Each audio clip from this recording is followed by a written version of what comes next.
Opa, seja muito bem-vindo, seja muito bem-vinda. Thiago Aguiar aqui, Mobile Developer, e nesse vídeo eu quero compartilhar com você quais são as diferenças da gente estar utilizando o State Object, Observed Object e o Environment Object aqui dentro do iOS, dentro do Swift UI, tá?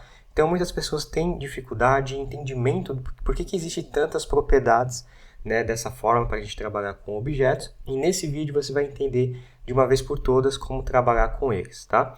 Então eu tenho um projeto aqui de teste para a gente começar a exemplificar como essas mudanças dessas variáveis, né, desses states, dessas propriedades, fazem efeito dentro de um projeto, tá? Então eu vou te mostrar aqui o projeto, é bem simples para a gente conseguir entender, focar mais na lógica e não em si na interface gráfica, tá? Então o nosso projeto aqui basicamente vai ter dois campos de texto, tá? Bem simples aqui, onde a gente pode eventualmente digitar qualquer texto aqui, e um campo de texto embaixo, onde quando a gente digita os valores aqui, automaticamente esses valores aparecem também num text que fica ali renderizando junto com o conteúdo que é mostrado aqui, tá? Então aqui a gente tem um projeto bem simples. Olhando aqui para termos de interface gráfica, o que a gente tem? A gente tem um Parent View, tá? Esse Parent View basicamente é somente essa caixa aqui de cima, tá? E logo abaixo dele, né, através de uma VStack, a gente tem uma view filha, eu chamo de Child View, que é basicamente esses dois elementos aqui de baixo, beleza? Então aqui a gente tem uma VStack com duas propriedades, né, duas views. A primeira view já é renderizada aqui mesmo, nessa view chamada de Parent View, tá? Vou chamar aqui de P, e esse aqui de baixo é o nosso Child View, ou seja, uma view que foi criada em um outro arquivo, foi criada numa outra SumView para a gente renderizar aqui. Beleza. O que a gente tem aqui para renderizar? A gente tem o Text Field, a gente está utilizando ainda o state da própria view, tá? Para a gente armazenar as variáveis e as mudanças do edit text. Então, toda vez que eu digitar algum valor no edit text, ele vai armazenar ali no @state text. E de novo, se você ainda não sabe como usar obstate, é importante você entender um pouquinho desse princípio, mas basicamente onde a gente armazena, né, os conteúdos, as variáveis, os valores que são armazenados para um tipo específico, um inteiro, um string, um boolean, não necessariamente um objeto, mas sim uma variável comum, vamos dizer assim, né, um primitivo como um todo, tá? E aí a gente tem o segundo arquivo, tá? O segundo arquivo aqui que é o child view.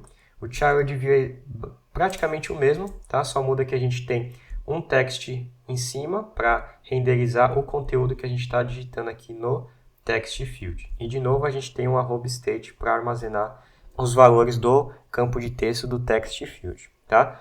Então esse aqui é um formato mais simples de interface gráfica. Agora, onde entra o state object, onde entra o observed object e o environment object? Por padrão, né, e até por convenção para a gente separar as coisas, separar as regras e realmente deixar o nosso app funcional, a gente utiliza um novo arquivo, uma classe que vai administrar a lógica de negócio aqui dessa interface gráfica e também as variáveis que a gente vai manipular para essa interface gráfica. Então, o caminho mais comum para a gente trabalhar aqui, e você vai ver isso o tempo inteiro e é até recomendado você fazer, é criar uma view model, né, um modelo de view para a gente conseguir ouvir mudanças de estado, para a gente conseguir fazer eventos de clique, para a gente conseguir armazenar as variáveis como um todo, né? Então, o que eu vou fazer aqui? Eu vou criar uma view model para essa parent view, beleza? Então, a gente vai vir aqui, vamos criar aqui um novo Swift file e vamos criar o nosso parent view model, tá? Para que esse cara aqui seja ouvido, seja renderizado, seja escutado lá pela interface gráfica, para que eles se conectem, a gente vai precisar declarar ele como Observable Object. Então agora ele é um objeto observável. Isso significa o quê? Significa que toda vez que tiver alguma variável que é observada aqui dentro pela interface gráfica, a interface gráfica vai renderizar o novo layout de novo, né? Reforçando a ideia, toda vez que uma variável muda de estado, toda a interface gráfica é redesenhada de novo para que mantenha aquele estado novo, para que a gente pegue essas modificações de estado, tá? Então, o que a gente vai ter aqui? A gente vai ter aquela variável que é o state, aqui, eu vou passar ela para cá, Vou passar ela para cá e vou anotar ela como published. Tá? Anotando dessa forma, a gente consegue fazer com que essa variável text fique disponível para que toda vez que a gente fazer um novo input de dado no text field, ela seja armazenada aqui, beleza? Então agora a gente pode ter uma instância do nosso viewModel chamado de parent viewModel e eu preciso especificar para ele que agora, ao invés de ser um state, ele vai ser um observed object. Então é um objeto observável. E aqui no text, a gente vai passar aqui o viewModel.text, tá? Então, o que eu fiz? Resumidamente, eu peguei o nosso @state, que a gente tinha aqui, que é essa variável text, e passei para a nova classe, que é a classe parentView. Então, esse cara agora vai realmente ter a nossa lógica de negócio, é onde ele vai armazenar as variáveis realmente que a gente precisa na interface gráfica, tá? Aqui no preview do iOS do SwiftUI a gente também tem que passar um objeto aqui, ou a gente pode até instanciar ele direto aqui. Vamos instanciar ele direto aqui para ficar mais simples o entendimento. Beleza? Então, tá ok. A gente já tem aqui a nossa variável armazenada aqui. Vamos ver se ele continua funcionando como estava antes. A diferença é que agora o valor do text está sendo armazenado no parent viewModel para a gente conseguir trabalhar com lógica de programação dentro dele, né? Para a gente fazer alguma condição lá. Então, a gente está ainda funcionando, o campo de texto ainda está funcionando, tá? Beleza. Então, esse daqui é um objeto observável. Agora, para a gente entender o fundamento de observer, de object, state object, a gente tem que entender quando os objetos são criados, tá? Porque ele está totalmente relacionado à criação do objeto, a quantidade de objetos que são gerados com essas anotações aqui dentro do SwiftUI. Então vamos fazer o seguinte, ó. Vamos criar um método init aqui, tá? O método init. Vamos colocar aqui um print, tá? Então eu vou colocar aqui, ó, parent view init, para a gente ver que ele foi instanciado nesse exato momento, para a gente saber que isso aconteceu. E vamos rodar aqui o nosso código. Vamos ver o que aparece aqui no log, tá? Então, toda vez que o app rodar, ele vai inicializar. A gente já vai ver a instância ali da view, tá? E beleza, a nossa view foi criada, foi instanciada. Vamos fazer a mesma coisa para a view filha, tá? Para o parent, para o child view. Então, aqui a gente vai fazer a mesma coisa, vamos colocar aqui um observável para ele, um child viewModel, tá? E a lógica dele é exatamente igual ao do parent. Exatamente igual ao do parent.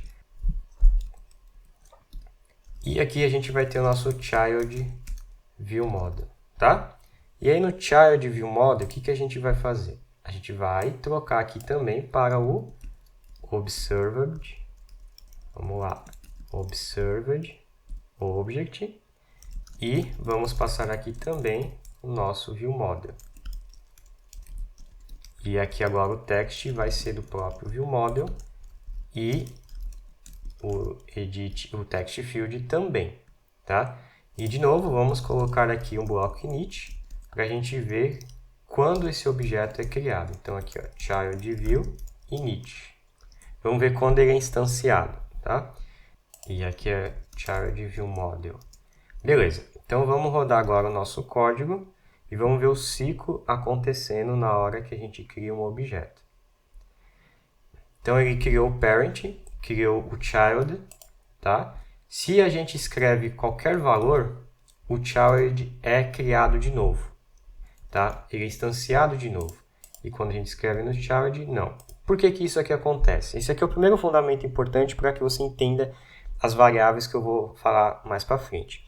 Toda vez que um estado de um objeto, de uma visualização muda, automaticamente é renderizado esse bloco de código de novo, tá?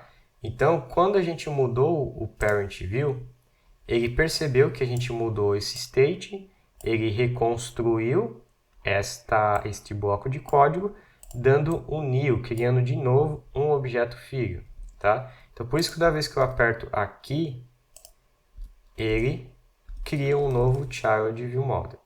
Toda vez que ele aperta aqui, ele cria um novo Child View Model, certo? Então vamos escrever alguma coisa aqui e vamos escrever alguma coisa aqui. Opa, perdemos a referência, percebeu? Vou fazer de novo aqui, ó. Vamos escrever aqui ó, um Olá Mundo e vou escrever aqui, ó, teste, beleza? Quando eu volto para cá, eu perco a referência. Ele desapareceu, não tem mais. Por que não tem mais? Porque que ele criou de novo um objeto child toda vez que a gente muda o estado da view principal. Então, a view filha é renderizada de novo. Isso aqui é criado, todo esse bloco de código aqui, ele é criado mais de uma vez, porque a nossa visualização mudou. Esse cara aqui mudou o estado, automaticamente ele vai criar este cara aqui de novo. Criando esse cara aqui de novo, ele vai pegar o nosso objeto observável, que está aqui dentro, e vai criar ele de novo. Infelizmente, quando ele cria ele de novo, ele perde essa referência. Vamos ver isso aqui com o init também? Vamos criar aqui o init e vamos imprimir o nosso Child View Model init, tá? E vamos fazer a mesma coisa para o parent. Vamos fazer aqui a mesma coisa para o parent. Então vamos rodar de novo e ver esse comportamento acontecendo. Vamos lá.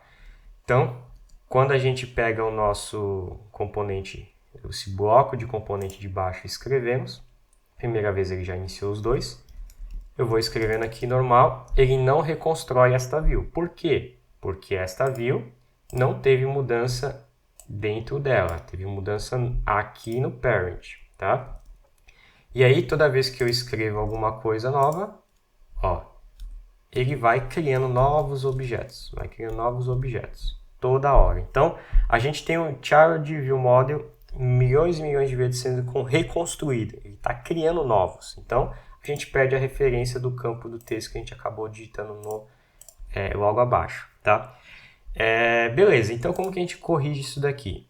Dependendo do seu app, isso não é um problema, tá? Então esse é o primeiro princípio, Observed Object. Todo Observed Object, ele é reconstruído toda vez que a interface gráfica é renderizada. Então se você precisar recriar o seu View Model, você vai utilizar o Observed Object. Vamos te dar um exemplo. Imagine um cenário onde você tem aqui o campo da cidade e aqui você tem o campo do bairro, certo? Geralmente tem apps que tem esse critério. Aqui a gente está usando o text field, mas poderia ser uma caixa de seleção. Toda vez que você mudar o estado, você quer zerar o bairro. Por quê? Porque o bairro é outro, né, naquele conjunto de estado. Então, é interessante você usar o Observed Object nessas situações onde você quer recriar o estado do modelo da visualização que você está trabalhando, ou seja, o seu View Model. Se você precisar recriar o View Model, você usa o Observed Object, beleza? Ok, então, depois disso, como que a gente mantém esse estado? Como é que a gente mantém esse View Model ativo, sem ficar recriando ele toda hora? Para isso, no iOS 14 foi introduzido o State Object, tá? Então, se a gente pegar aqui o nosso child e trocar o Observed Object para um State Object, a gente vai ver um comportamento diferente na hora das instâncias, na hora da criação dos objetos. Então, aqui ele cria os objetos novamente, tá? Se eu digito alguma coisa no componente fig, ok. E se eu digito alguma coisa no componente py, ele só recria a view. Por quê? Porque a view precisa ser renderizada de novo. Mas ele mantém o estado do view model. Então, o que eu escrever aqui, ó, ele se mantém. Ele não some, ele não desaparece. Então, o que ele está fazendo aqui? Voltando aqui para a nossa view principal, nosso parent view aqui. Tá? Voltando para esse cara aqui. Toda vez que eu mudo este componente aqui, que é este componente aqui, ele redesenha esse bloco de código. Redesenhando esse bloco de código, ele cria um novo Child View Model. Beleza, ele criou um novo Child View Model. Toda vez que ele criou o Child View, toda vez que ele criou um Child View, aqui ele vai renderizar de novo, só que nesse momento, aqui, ele é mantido o estado que estava antes. Ou seja, o text que a gente armazenou aqui, ó, ele não foi destruído, porque não houve um objeto novo, não existe um viewModel novo. Tá? Se esse aqui é um viewModel A, ele vai ser sempre o viewModel A quando a gente está utilizando o stateObject. Se fosse o observedObject, aqui seria o viewModel A, depois que criasse a view ia ser o viewModel B, viewModel C, e assim ia criando novos objetos, consequentemente iria destruir, né, o nosso text que foi armazenado anteriormente. Tá? Então essa é a diferença de observedObject para stateObject. Se você quiser manter o estado do objeto, você usa o stateObject. Se você quiser reconstruir o seu estado do seu objeto, você pode usar o observedObject. Agora, vem o terceiro, o environmentObject. Tá? Qual que é a diferença desse cara? É o seguinte, o stateObject só existe no iOS 14 para frente, né? Se você está utilizando o iOS 13, não vai funcionar, não tem como. Então, essa é uma propriedade inserida recentemente. Então, se você estiver fazendo um app com iOS 13, você tem que fazer um tipo de ajuste, um tipo de workaround mesmo, um tipo de melhoria para a gente conseguir fazer esse comportamento de manter o estado, e para isso a gente usa objetos de ambiente, ou environmentObject. Como funciona esse cara aqui? Funciona da seguinte forma. A gente vai anotar esse cara aqui com environmentObject, tá? A gente só vai declarar o tipo dele, tá? E se a gente executar agora, a gente vai precisar passar para essa classe filha uma instância viva, já pronta desse viewModel. Então, se a gente rodar agora, o que vai acontecer? Você vai ver que vai dar um crash. Ó, o nosso app deu um crash. Por quê? Porque esse viewModel não existe, ele está vazio. Ele marca aqui que não tem nenhum observável desse tipo encontrado nas variáveis de objetos de ambiente. Então, o que a gente vai fazer aqui agora? Aqui eu já declarei o que ele espera. Agora eu preciso passar para essa variável um objeto instanciado aqui. Como que eu faço isso? Se eu voltar aqui no parent, que é onde eu crio essa view, eu posso usar um ponto environmentObject, tá? E criar o nosso child viewModel. Se eu executar agora dessa maneira, ele não vai dar mais o crash, tá? Inclusive você tem que fazer isso aqui também no seu preview, tá? Se você está usando o preview do iOS, aqui do Xcode, vamos lá para o nosso child view. Aqui, ó, você tem que usar também, senão ele vai crashar o seu preview, tá? Isso que a gente está usando o simulador direto. Então aqui voltou a funcionar, tá? Voltou a funcionar, só que ele voltou a destruir. Por que que ele voltou a destruir? De novo, o mesmo princípio. Vamos usar aqui o nosso log para visualizar. Toda vez que eu digito algo, o nosso parent view reconstrói toda a estrutura, consequentemente o child view entra no bloco. Como o child view também entrou no fluxo, ele está recriando o nosso viewModel, né? Por quê? Porque aqui a gente anotou ele para ele dar um new, para ele recriar aqui, ó. Tá? Então ele recriou esse bloco de código e recriou aqui de novo. Então aqui não é o melhor lugar para a gente colocar o environmentObject. A gente tem que colocar o environmentObject num objeto que não vai ser recriado toda hora.